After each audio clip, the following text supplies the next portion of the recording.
Kapolres ataupun yang mewakili, kemudian para pengawas, para pakar, dewan pakar, alim ulama, cerdik pandai, tokoh masyarakat, tokoh adat yang besar tak dihimbau gelar, yang kecil tak disebut nama, para pejabat eselon 1, 2, dan 3, bapak kepala kantor, kepala dinas, kepala badan, baik berkepala maupun tak berkepala. Insya Allah semuanya dimuliakan Allah Subhanahu wa ta'ala. Amin ya rabbal alamin. Saya berangkat dari Pekanbaru Riau jam 2 sampai di airport Kuala Namu. Kemudian kami sholat asar di dekat airport. Setelah itu kami pun lanjut perjalanan. Setelah makan, kata pepatah kami, kalau tegang urat perut, kendur urat mata, maka tertidur. Indah perjalanan ke Kutacane. Begitu dibangunkan, sampai saya lihat menara segi 4. Di Riau menara bulat semua. Menara segi 4 ini setahu saya adanya di Maroko. Saya sangka sudah sampai di Casablanca. Ternyata saya sudah sampai di Masjid At-Taqwa Kutacane. Saya ingin ke Kutacane ini tahun 1993 ketika saya masuk ke pesantren Darul Arafah Medan. Tapi saya malu mengaku pernah di pesantren karena tak tamat. Ada kawan saya dulu, asal sebut nama dia ingat Kutacane, namanya Kanidin dan Ponidin. Sebut tuh itu Kutacane. Rupanya baru dikabulkan Allah 1993 2017. Kau Abdul Somad, nama saya mudah mengingatnya. Bagi bapak ibu yang nanti pulang ditanya orang, siapa yang ceramah tadi? Siapa ustadznya? Mudah. Qul huwallahu ahad, Allahus somad. Nama saya Somad. Di mana-mana saya hanya selalu disebut ustadz, dai, dosen, penceramah. Tapi di Kutacane saya dapat gelar baru, Ustadz Kondang. Masya Allah. Begitulah saudara-saudara saya di Kutacane memuliakan saya. Lalu kemudian di ujung nama saya itu ada pula LCMA. Waktu ceramah di Sumatera Barat, saya ditanya mereka, apa arti LCMA itu Pak Ustaz? Saya jawab, lagi cemas menghadapi apa-apa dan ama-ama. LC itu singkatan tulis Latinnya licence, lisans kata orang Inggris, liaison kata orang Perancis, artinya ijazah. Ajaza yujizu ijazah. Orang ini sudah dapat ijazah untuk mengajarkan agama Islam. Saya tamat dari Al-Azhar 1998, berangkat 2002 selesai. Lalu di sebelah itu MA, Master of Art dari Darul Hadis Institute di Rabat, Kerajaan Maroko. Jamaah selalu bertanya ke saya, Ustaz tamat dari mana? Maroko, saya bilang. Dekat dari Maroke, kata dia. Apa pula hubungan Maroko sama Maroke? Mesir, Libya, Tunisia, Aljazair, Maroko, Samudra Atlantik, Real Madrid, Barcelona. Situ dulu kami sekolah. Kenapa jauh betul Ustaz sekolah? Karena di Indonesia mahal. S2 di Maroko bukan karena itu ini, tapi karena di sana sekolah gratis. S1 gratis, S2 gratis. Saya suka yang gratis-gratis. Di tempat kita S2 satu semester 5 juta, sidang terbuka 10, sidang tertutup 15, buka tutup 25. Jadi payah kita mau sekolah. Kecuali anak-anak KMA. Dulu waktu di Kairo ada namanya KMA, kekeluargaan mahasiswa Aceh. Nah, jadi kawan-kawan saya kalau sudah melihat anak Aceh, kami rasa sedih. Kenapa anak Aceh dapat beasiswa besar? Oleh sebab itu jangan heran kalau anak Aceh banyak yang doktor. Ada kawan saya seangkatan namanya Doktor Awaluz Zikri. Jadi saya kalau ditanya orang, ya cari-cari alasan lah. Kenapa Ustadz Awaluz Zikri bisa doktor? Dia dapat beasiswa dari Aceh. Ustadz, nanti kalau Aceh ngasih beasiswa, saya bisa juga doktor. Bapak Ibu yang dimuliakan Allah, tertulis di belakang saya, halal bihalal. Maknanya apa? Sudah dijelaskan Pak Asisten 3. Mengurai yang kusut, mencairkan yang beku, menyambung yang putus. Selama ini hubungan kita kusut, macam menarik benang, makin ditarik makin kusut. Maka setelah halal bihalal, yang kusut menjadi terurai. Selama ini hubungan kita beku macam es batu, maka kita jemur, akhirnya mencair. Selama ini hubungan kita putus jauh, setelah halal bihalal kita pun tersambung kembali. Kalau halal bihalal sudah dibuat, yang kusut bertambah kusut, yang putus makin jauh, yang beku makin keras, maka mubazir halal bihalal ini. Innal mubazzirin, sesungguhnya orang yang mubazir, kanu ikhwanas sayatin, saudara setan. Orang mubazir saudara setan. Orang mubazir kalau baca a'udzubillah, setan tidak mau lari, karena sesama setan dilarang saling mengusir. Makanya kita hati-hati, jangan salahkan setan. Kenapa nih setan tak mau pergi? Dibaca ruqyah, a'udzubillahi minasyaitonirrajim, bismillahirrahmanirrahim, la yadurru ma'a ismihi syai'un fil ardi wala fis sama', a'udzu bikalimatillahi tammati min kulli syaitonin wa hammatin min kulli ammah. Kenapa setan tak mau pergi? Apa kata setan? Ente sudah melanggar kode etik, masa setan ngusir setan? Oleh sebab itu jangan sampai kita mubazir. Halal bihalal. Pak Asisten, Pak Bupati, Dewan Pakar merasa tak sanggup datang per kecamatan, per rumah, maka dibuatlah tablik akbar ramai, lalu kemudian kita pun halal bihalal. Halal bihalal adalah bahasa Arab yang orang Arab pun tak tahu artinya apa. Kalau tak percaya, tanya dengan Pak Bukhari, senior-senior saya di sini ada, yang tahun 70-an mereka sudah sampai di Al-Azhar. Kalau ibu bapak nanti melihat Ustadz Somad ceramah, kenapa Ustadz itu dari tadi menengok ke sana sama ke sana saja? Kenapa tak ke sana? Di sana ada senior saya. Nanti kalau saya tengok bahan saya hilang. Bapak Ibu yang dimuliakan Allah, ibu pergi umroh sama bapak berdua, sholat di Masjid Nabawi, sholat subuh. Pulang dari sholat subuh, bapak pun tegaklah lama menunggu ibu. Mana pak? Nunggu ibu belum pulang-pulang, mungkin sedang berzikir di Taman Raudah. Tengok jam 8 belum juga pulang, akhirnya bapak pun balik ke hotel. Pak, ya ibunya mana? Ibu sedang berzikir di masjid. Begitu jam 9, ibu pun pulang membawa 2 kresek jilbab. Ibu katanya tadi berzikir. Iya pak. Kok bawa jilbab? Itulah orang berzikir, pahalanya cash. Berapa beli satu? 5 rial. Loh, tadi kami beli 10. Orang berzikir rezekinya murah. Padahal ibu ini tak pandai bahasa Arab. Pedagang sudah bilang asar rial, 10 rial, 10 rial, 10 rial. Tapi ibu ini pandai menawar. Tengah ya, 5 rial.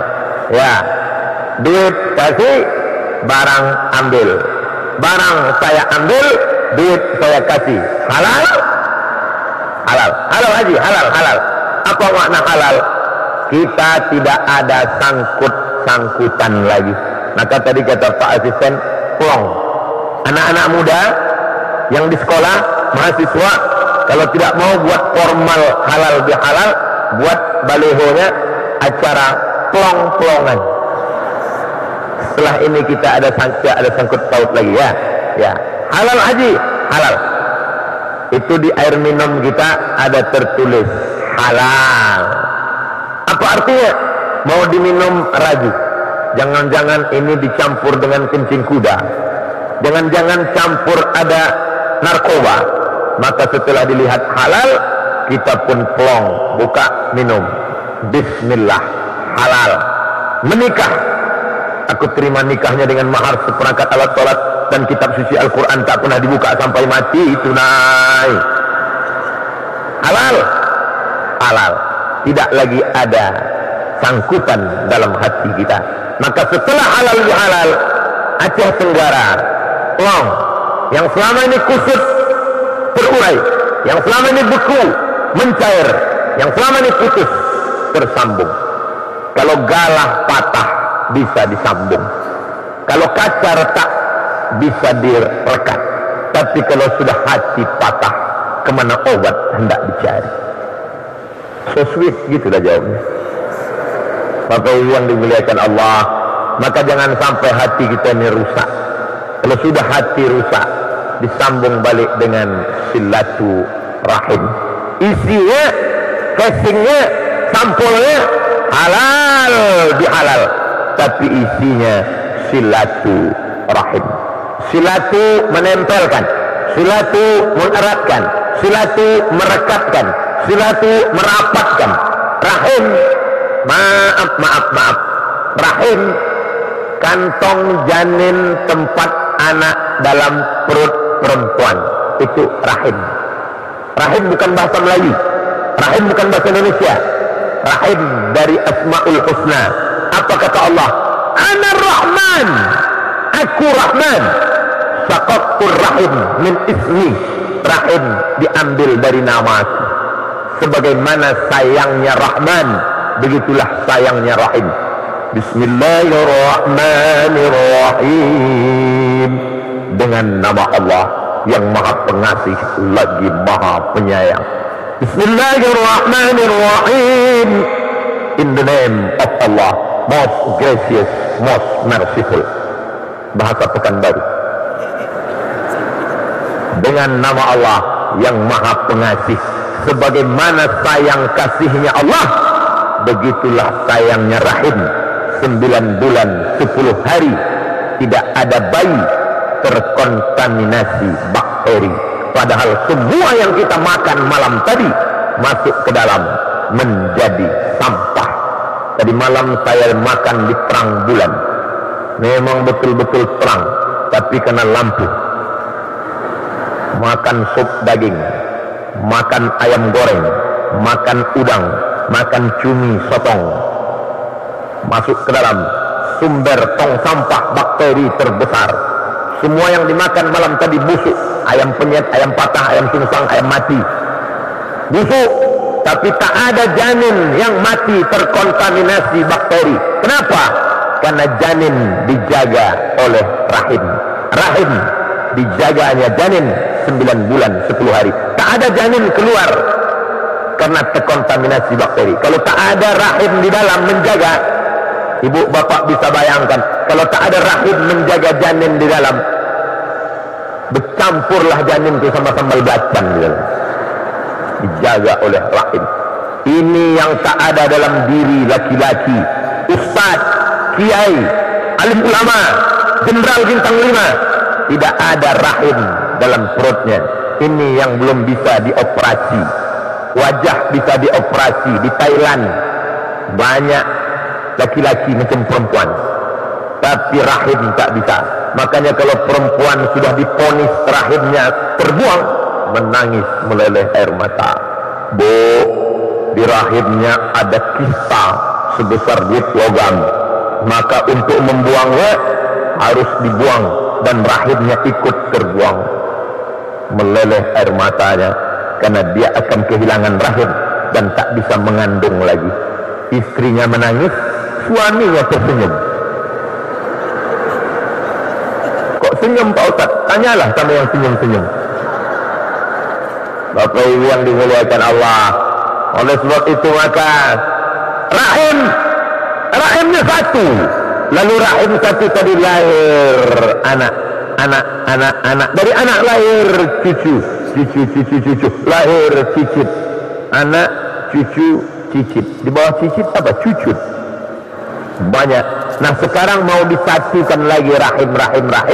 Maka disebut dengan silaturahim. Makanya nanti kalau ada yang nanya, apa acaranya tadi? Halal bihalal. Arti halal bihalal apa? Ada 3. Apa yang 3? Entah tak boleh ingat apa yang dari. Isi halal bihalal itu apa? Silaturahim. Arti silaturahim apa? Menempelkan, menyatukan, mengeratkan, kembali menyambung tali silaturahim. Saya dari tadi malam salaman, begitu sampai di depan pintu salaman. Idza iltaqal muslimani, kalau ada 2 orang muslim jumpa, yaltaqiyani, bertatap muka, wa yatasafahani, jabat tangan. Tadi subuh saya sholat kemari, selesai salaman semua. Tadi mau kemari, salaman lagi. Sampai di dalam, salaman dengan ustaz, salaman dengan Pak Dandim, salaman dengan Pak Asisten, salaman dengan Pak Ketua Kepala UPT. Nah, ini semuanya adalah salaman. Tapi laki-laki sama laki-laki, perempuan ada dinding pemisah antara kita. Nih, tembok Berlin di tengah. Jadi kalau ada orang mengatakan apa itu halal bihalal, campur aduk laki-laki perempuan, kalian tak betul. Karena di Aceh Tenggara, di Masjid At-Taqwa Kucatani, laki-laki perempuan dipisah. Jangan ada tiang di antara kita. Kata sekuler liberal, tak mau mereka dipisah, tapi di sini dipisah laki-laki dengan perempuan. Bapak tak bisa memandang ibu, kalau mau pandanglah, nampak tiang. Ibu tak bisa memandang bapak, tapi semuanya memandang saya, dan saya bisa memandang ibu, tapi tak terlalu jelas karena jauh. Saya tak bisa membedakan di mana anak gadis, mana nenek-nenek, sama aja semua.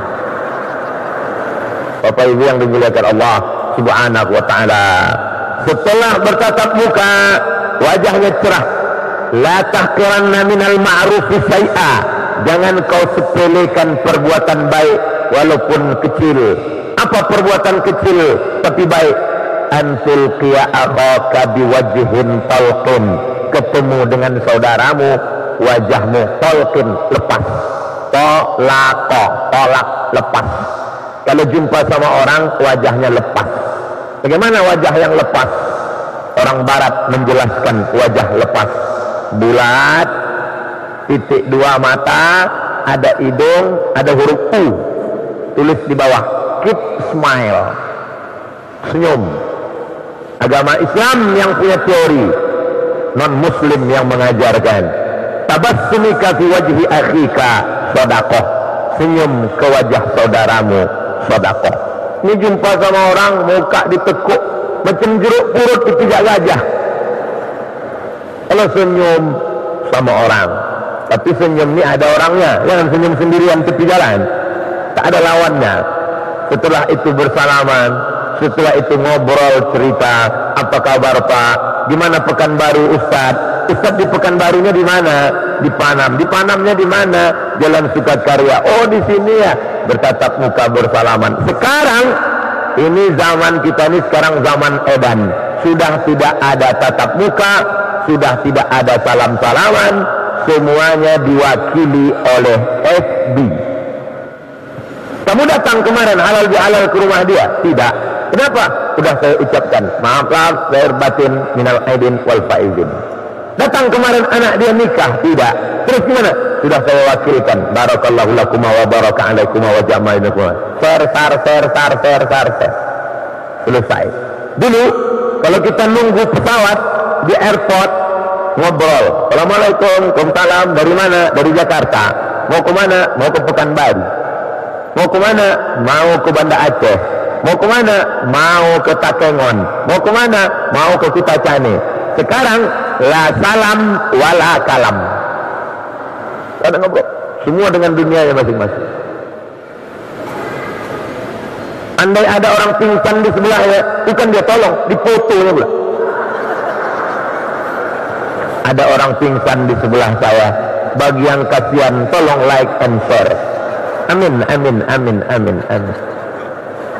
Ini yang mau diperangi oleh Masjid At-Taqwa Aceh Tenggara, Kupacani, mengatakan jangan terjebak pada itu semua. Share iklan pengajian silakan, share pengumuman tabligh akbar silakan, tapi rusak hubungan gara-gara ini jangan, karena dia tak bisa mewakili wajah kita. Kita sangka dia marah, rupanya dia sedang basa-basi, rupanya dia sedang tersenyum, rupanya dia sedang ingin menyambung tali silaturahim. Makanya salaman. Kalau orang paham makna salaman, dia salaman bola-balik. Ini udah salaman sekali, salaman 2 kali. Saya udah salaman 2 kali sama Pak Ustadz. Biar 10 kali kenapa? Tak masalah. Sebelum sholat salaman, setelah sholat salaman. Tadi saya sholat di sini. Selesai sholat, assalamualaikum warahmatullahi. Assalamualaikum warahmatullahi. Yang sebelah saya ngajak salaman. Saya salaman. Yang sebelah lagi salaman. Ustaz Somad, ya, apa hukum sholat? Selesai sholat salaman. Kata Imam Nawawi, kalau sebelum sholat salaman, setelah sholatnya salaman, hukumnya mubah. Sebelum sholatnya belum salaman, setelah sholat baru salaman, namanya sunnah. Sebelum sholat saya tak ada salaman, selesai sholat baru salaman, namanya sunnah. Sebelum sholat sudah salaman, habis sholat salaman lagi, namanya mubah. Begitu kata Imam Nawawi dalam mazhab Syafi'i. Yang nggak boleh salaman itu bukan selesai sholat, sedang sholat tadi tak boleh. Allahu Akbar. Siapa Ustaz? Selesai sholat salaman ya tak apa-apa. Tapi ada pemisah.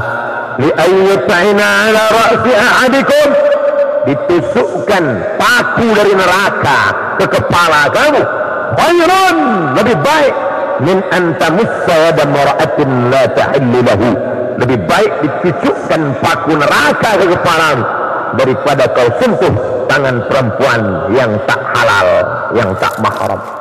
Ini ceramah nih, nyampaikannya enak, tapi dalam prakteknya susah. Abdul Somad berapi-api menyampaikan, ditusukkan api neraka ke kepalamu lebih baik daripada kau sentuh tangan perempuan tak mahram. Diuji Allah Ta'ala. Ketika di kampus, saya sehari-hari mengajar di Fakultas Usuluddin, jurusan hadis, Universitas Islam Negeri Sultan Syarif Kasim Riau. Selesai 16 tatap muka, datang mahasiswi. Ustaz, mau disalam ingat ceramah, mau tak disalam mubazir. Dulu waktu masih muda, sebelum menikah, sekarang udah tua udah. Maka gimana nih? Kalau sempat saya tegur, dia malu, orang banyak nengok. Alhamdulillah, begitu dia mengulurkan tangan, saya langsung. Ini tak pernah saya pelajari di Mesir, ini tak pernah saya pelajari di Maroko, ini saya dapat di Mahabharata.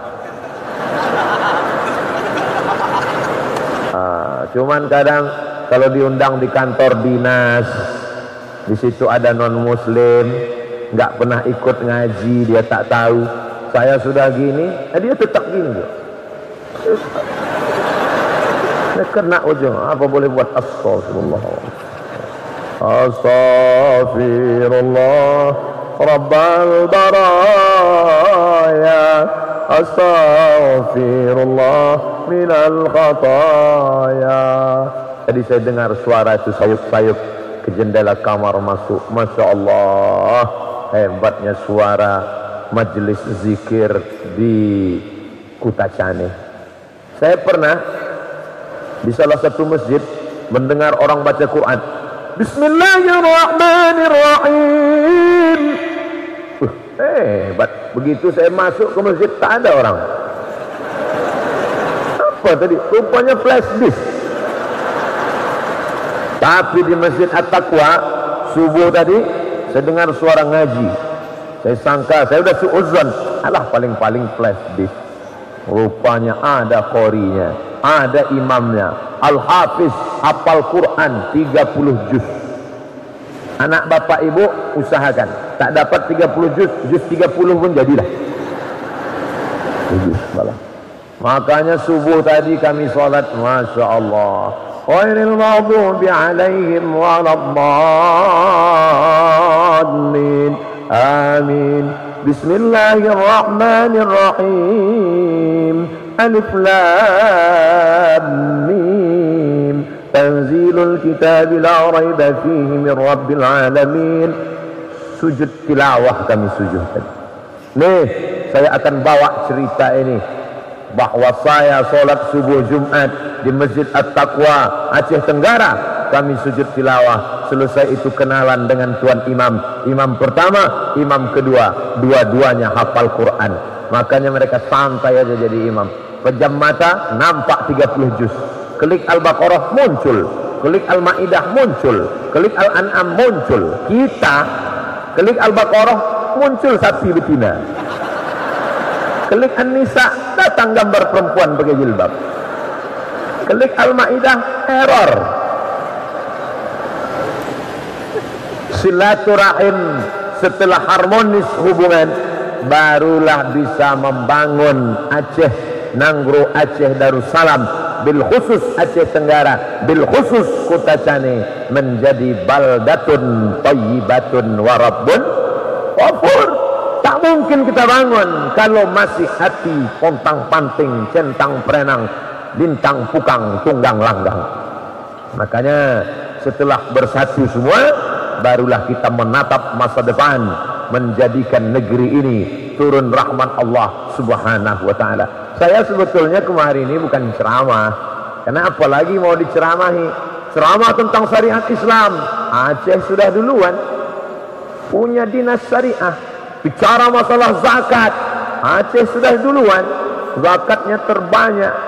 Bicara masalah wilayah hisbah, polisi syariah, Aceh sudah duluan. Makanya saya niat dari rumah waktu berangkat bukan niat mengajar, tapi niat belajar. Bismillahi tawakkaltu 'alallah, la haula wala quwwata illa billah. Langkah kaki kanan. Siapa yang keluar rumah niatnya untuk belajar, maka dia akan dapat pahala jihad hatta yarji'a, sampai dia pulang ke rumah. Dari mulai kemarin sore jam 2 sampai tadi malam, sampai nanti sore saya pulang ke Kuala Namu, besok pagi naik pesawat pulang ke Pekanbaru, maka 2 hari 2 malam saya tetap dapat pahala jihad tak berhenti. Kalau mau lebih lama jangan pulang-pulang. Jadi kalau saya tak pulang, saya tak dipanggil Ustaz Somad lagi. Itu siapa? Ustaz Taib. Tak pulang-pulang. Mohon maaf Pak Taib, jangan tersinggung. Bapak Ibu yang dimuliakan Allah subhanahu wa ta'ala, maka mengapa Aceh ini bisa menjadi negeri yang islami? Orang tidak terkejut. Saya sampai ke Darul Hadis Maroko, saya lihat perpustakaan, ada buku 2 jilid, tebalnya 2 kali Quran, tak menyamakan. Judulnya Rihlah Ibnu Battuta, Explorer Petualangan Ibnu Battuta. Ibnu Battuta dari Maroko naik perahu layar sampai ke Makkah. Di Makkah dia tawaf, sa'i dan umrah. Selesai tahallul dia lanjutkan ke India. Dari India dia bercerita, aku pun sampai ke sebuah negeri. Negeri itu bernama Sumatra. Sampai ke pucuk Sumatera di atas, aku masuk ke sebuah kerajaan. Sultannya memakai jubah, ahli fikihnya memakai jubah. Mereka menunggang gajah, disebutnya di situ. Sultan itu menunggang gajah dan naik kuda. Aku pun diberi jamuan makanan. Ibnu Battuta 7 abad yang lalu sudah sampai ke Aceh, bercerita tentang kerajaan Islam Aceh Samudra Pasai, kerajaan Islam tertua di Nusantara. Oleh sebab itu, kalau ada orang melihat Aceh negeri yang islami, dia tak terkejut. Ulama-ulama kalau dibuka silsilah nasabnya, itu sampai ke mana? Ke Aceh. Sumatera Barat ada tradisi yang besar, yaitu namanya Basapa. Basapa itu bersafar. Hari Rabu terakhir di bulan Safar, mereka pergi ke Ulakan dekat Pariaman, mengunjungi kubur wali Allah bernama Syekh Burhanuddin Ulakan. Syekh Burhanuddin di mana dia belajar? Syekh Burhanuddin mengambil tarekat Sattariyah dari gurunya bernama Syekh Abdul Raub As-Singkili. Singkili artinya singkel dari Aceh. Orang yang pertama menerjemah Al-Quran. Al-Quran bahasa Arab, tak paham orang bahasa Arab, diterjemah terjemahan Al-Mustafid fi Ma'anil Quranil Majid. Quran Arab yang pertama diterjemah ke bahasa Melayu, penterjemahnya adalah Syekh Abdul Raub As-Singkili. Syekh Abdul Raub Singkil punya muridnya yang satu pergi ke Sumatera Barat, itulah dia Syekh Burhanuddin Ulakan. Yang satu lagi pergi ke Jawa Barat menjadi pengembang Islam di Jawa Barat, itulah dia Syekh Abdul Muhi. Syekh Abdul Muhi mengembangkan Islam di Jawa Barat, mengambil dari Syekh Abdul Raub Singkili. Yang satu lagi pergi ke Sulawesi, dia adalah Syekh Yusuf Al-Makassari Tajul Khalwati. Itu pun 3 silsilah nasab: Syekh Yusuf Al-Makassari, Syekh Abdul Raub As-Singkili, Syekh Abdul Muhi Pamijahan, Syekh Burhanuddin Ulakan. Semuanya mengambil dari Syekh Abdul Raub As-Singkili. Saya melihat buku emak saya kecil, Perukunan Melayu. Bapak Ibu yang sudah agak tua, umur 60-70, belajar sholatnya dari mana? Perukunan Melayu. Perukunan Melayu itu adalah ringkasan dari kitab Sabilal Muhtadin, kitab fikih yang ditulis ulama dari Kalimantan Selatan, namanya Syekh Muhammad Arsyad Al-Banjari. Al-Banjari orang Banjar, As-Singkili orang Singkel, Al-Kutacani Kutacani. Ada namanya ulama Syekh Muhammad Arsyad Al-Banjari menulis kitab fikih namanya Sabilal Muhtadin. Sabilal Muhtadin, orang Banjar Kalimantan Selatan sangat cinta kepada Syekh Muhammad Arsyad Al-Banjari, maka dibangun satu masjid besar, nama masjid itu Masjid Sabilal Muhtadin. Tapi banyak orang keliru. Syekh Muhammad Arsyad Al-Banjari menulis Sabilal Muhtadin itu adalah kitab syarah, penjelasan. Kitab induk intinya apa? Intinya adalah kitab Siratal Mustaqim yang ditulis oleh Syekh Nuruddin Ar-Raniri, ulama Aceh, yang namanya diabadikan menjadi UIN, IAIN Ar-Raniri, yang berubah menjadi UIN Ar-Raniri. Maka berbicara Islam adalah berbicara Aceh, dan Aceh adalah Islam, simbol kejayaan Islam. Sebelum Nabi Muhammad lahir, orang Mesir sudah datang ke Aceh. Orang Mesir ke Aceh mau ngapain? Dia mau mencari ada satu batang pokok kayu, kalau dipotong keluar getahnya, dan getahnya itu namanya kamper. Getah kamper itu mereka bawa untuk mengawetkan mayat. Mayat kalau dikasih kamper maka tidak akan dimakan cacing. Kamper itu adalah kapur, dan kapur yang paling tua di dunia kita menyebutnya kapur Barus. Barus di bawah kerajaan Aceh sebelum merdeka menjadi Republik Indonesia berdaulat 1945. Dulu itu Barus masuk kerajaan Aceh, maka kapur Barus, orang dari Afrika Utara, Mesir, sudah kemari untuk mengambil kamper. Makanya kalau lemari kita banyak kecoa, banyak ulat, masukkan kapur Barus, insya Allah tak akan ada kecoa. Maka badan kita kalau tidak mau dimakan ulat, makanlah kapur Barus. Bapak Ibu yang dimuliakan Allah Subhanahu wa taala, menjadi orang Aceh adalah kebanggaan.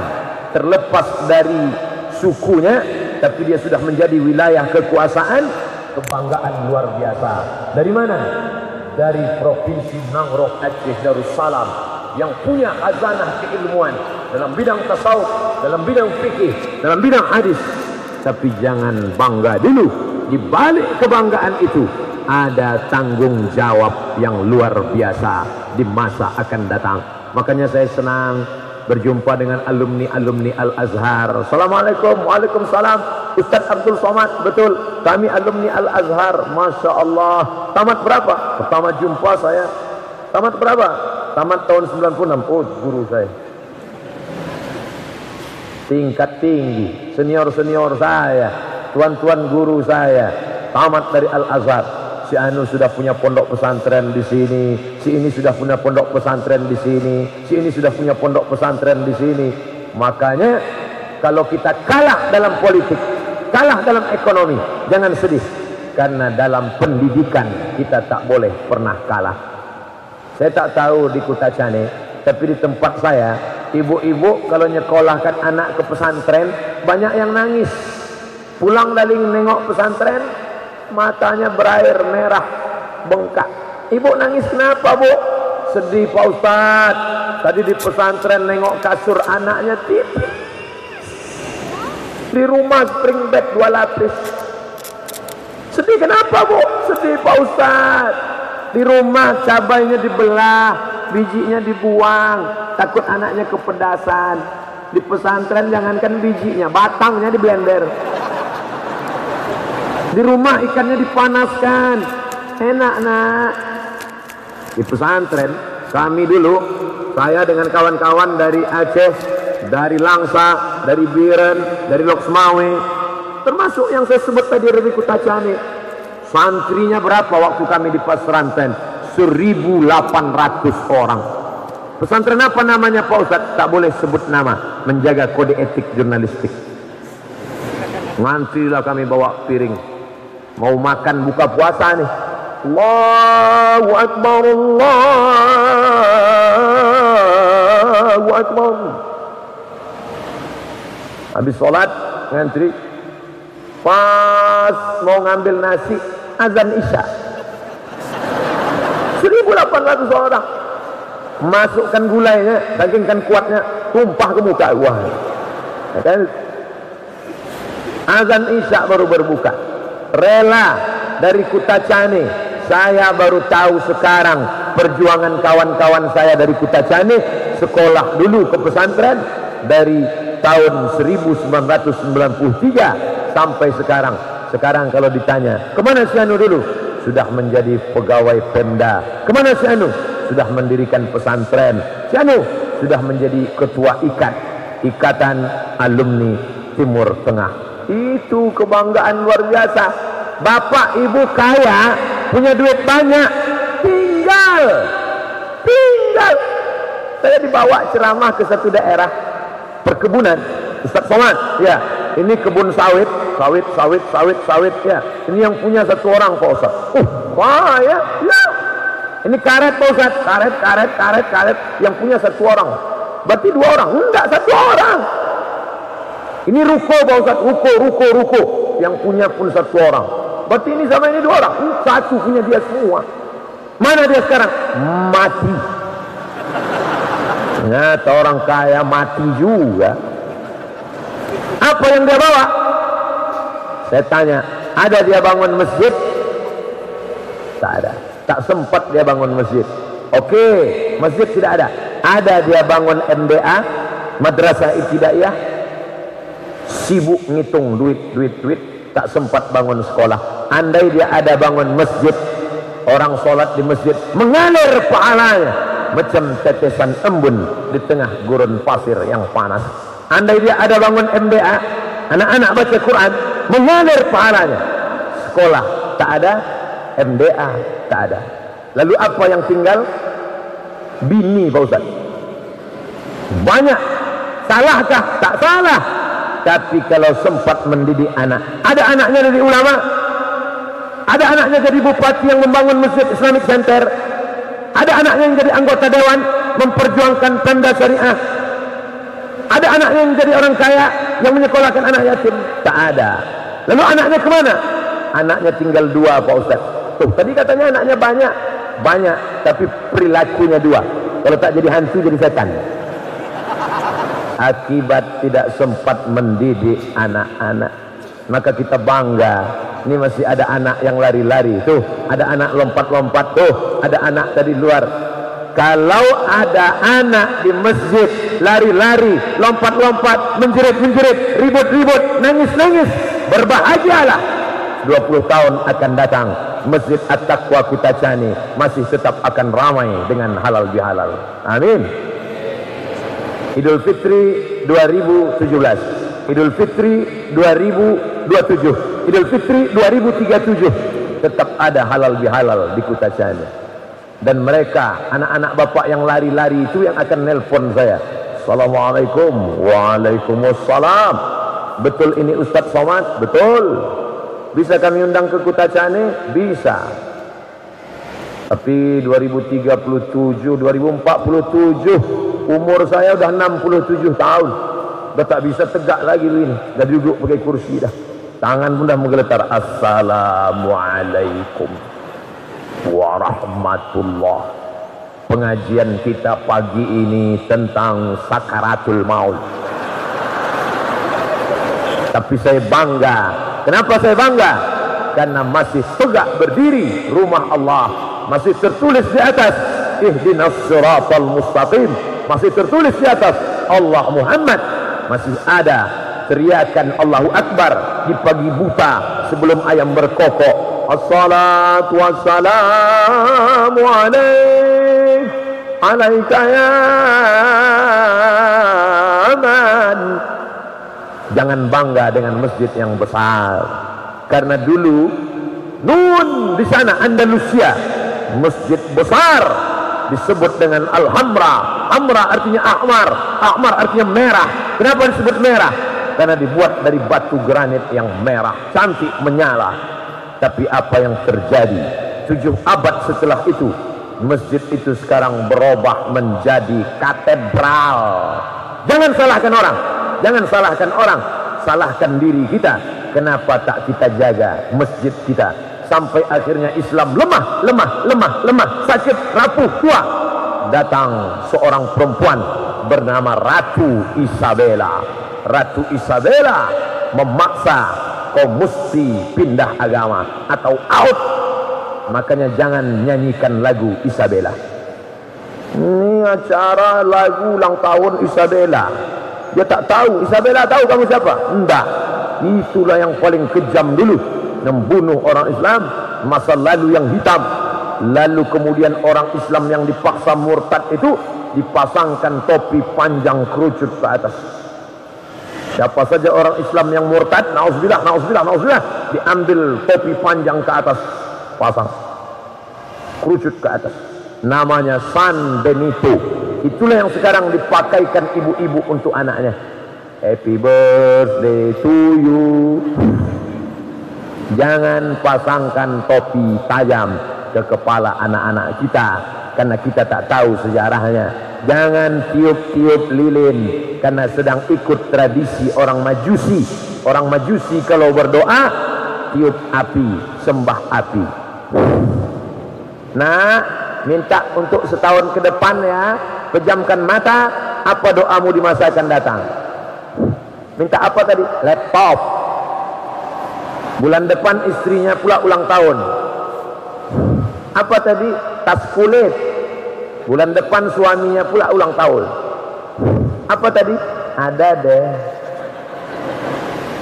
Bapak Ibu yang dimuliakan Allah, dengan segala macam posenya, berpose ulang tahun, macam-macam pose istri orang, ditonton suami orang, anak gadis orang, ditonton anak lajang orang, macam-macam. Ini kok bisa begini, ini umat Islam. Kami pengajian rame-rame Pak Ustaz, oke, untuk syiar tak masalah. Tablik akbar, yasinan akbar, baca zikir akbar, tak masalah. Tapi mempertontonkan aurat, saya bangga. Di mana-mana cerita tentang Aceh saya bawa. Di Aceh kan jangan macam-macam. Aceh ada perda namanya, dilarang duduk ngangkang. Di Aceh jangan macam-macam. Ada namanya hijab, tak boleh kalau tak pakai jilbab. Makanya di Kutacani dari ujung ke ujung sampai ke ujung, anak-anak pun pakai jilbab semua. Anak-anak pakai jilbab. Jadi saya heran, itu kok tak pakai jilbab? Rupanya anak kecil laki-laki di bawah emaknya mau pakai jilbab. Tapi di tempat lain yang belum bisa memperjuangkan syariat Islam dengan perda, dengan otonomi khusus, dengan wilayah isbah, dengan dinas syariah.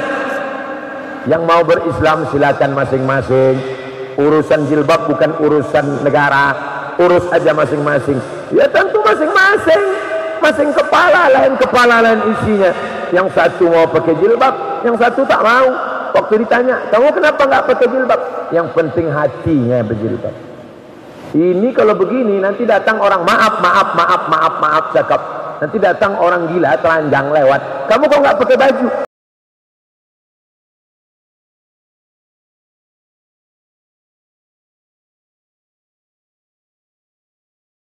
Sallallahu alaihi wasallam dilecehkan, direndahkan, dihinakan, dilempar batu, pelipisnya berdarah, giginya retak, rompaknya berdarah, kakinya luka. Kenapa? Tak ada kekuasaan, tak ada power. Tapi setelah dia punya kekuasaan di kota Makkah Al-Mukarramah, pindah ke Madinah. Di Madinah dia punya power kekuasaan. Makanya selesai sholat, Nabi bisa bertanya, Assalamualaikum warahmatullahi wabarakatuh. Itu mau cek, periksa satu-satu. Sekarang banyak imam yang hadap ke jamaah dia nunduk, dia grogi, makmumnya melotot. Nabi dulu kalau ngadap ke jamaah, Nabi tanya, Asyhadun fulan, Asyhadun fulan, Asyhadun fulan. Mana si fulan? Mana si fulan? Mana si fulan? Mengapa tak datang sholat berjamaah? Layan tayanna, mereka yang sholat di rumah jangan ulang lagi. Siapa yang sholat di rumah